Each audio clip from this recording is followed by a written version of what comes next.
प्रदेश में कोरोना के 2390 active case, 16 मौतें। मैसूर में 63 साल के बुजुर्ग की मौत।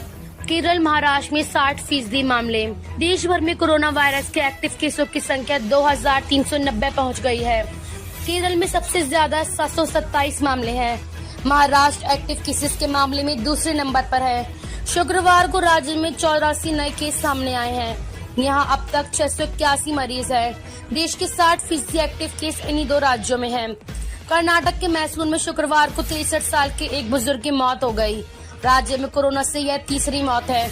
इसके अलावा महाराष्ट्र, केरल, राजस्थान, उत्तर प्रदेश और मध्य प्रदेश में कुल 13 मरीजों की मौत हो चुकी है। कुल मृतकों की संख्या 16 पहुंच गई है। गुजरात के अहमदाबाद में शुक्रवार को एक दिन की नवजात की कोरोना रिपोर्ट पॉजिटिव आई है। बच्चे को आईसीयू में रखा गया है। पिछले सप्ताह बच्चे की मां भी कोरोना पॉजिटिव पाई गई थी। हालांकि अब उनकी रिपोर्ट नेगेटिव है। मेघालय में 7 महीने बाद कोविड के 2 मिले हैं। मिजोरम में 2 लोगों में कोविड-19 की पुष्टि हुई है। स्वास्थ्य विभाग के अधिकारियों ने बताया कि राज्य में इस तरह का आखिरी मामला सामने आने के 7 महीने बाद कोविड के केस मिले। मिजोरम में कोविड-19 का आखिरी मामला अक्टूबर 2024 में सामने आया था। उस दौरान राज्य में 73 लोग वायरस से संक्रमित हुए थे। उन्होंने बताया कि मरीजों का इलाज आइजोल के पास पलकोन में मिजोरम मेडिकल कॉलेज और अस्पताल में चल रहा है। राज्य के स्वास्थ्य विभाग के इंटीग्रेट रोग निगरानी कार्यक्रम ने लोगों से न घबराने की बात कही है। आईडीएसपी ने लोगों से कोविड प्रोटोकॉल का पालन करने, नियमित रूप से हाथ धोने, हैंड सैनिटाइजर का उपयोग करने और भीड़ भाड़ वाले इलाकों में न जाने की सलाह दी है।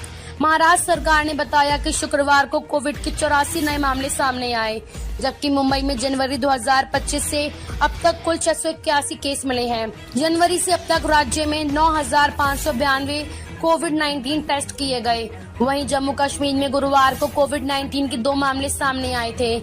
दोनों मरीज केरल के रहने वाले हैं और श्रीनगर के गवर्नमेंट डेंटल कॉलेज में पढ़ाई कर रहे थे।